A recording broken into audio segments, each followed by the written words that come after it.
প্রভু বলে, বৈষ্ণব নিন্দিয়া যেইজন কুষ্ঠরোগে কোন তার শাস্তির লিখন, আপাতত শাস্তি কিছু হইয়াছে মাত্র, আর কত আছে যম যাতনার পাত্র।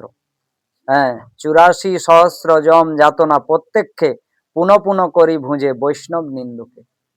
তাই এই শব্দগুলি, শ্লোকগুলি আপনাদের পড়ে জানাচ্ছি।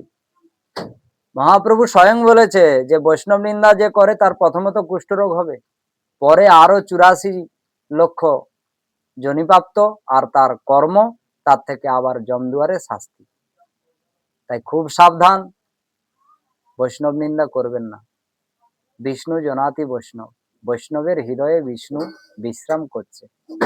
তিনি যেই হোক না কেন, তোমার ভাল লাগে না, তুমি পাশ দিয়ে চলে যাবে, কোনো উত্তর করো না, কিন্তু ঝগড়া বাগদণ্ডায় জড়িয়ে পড়ো না।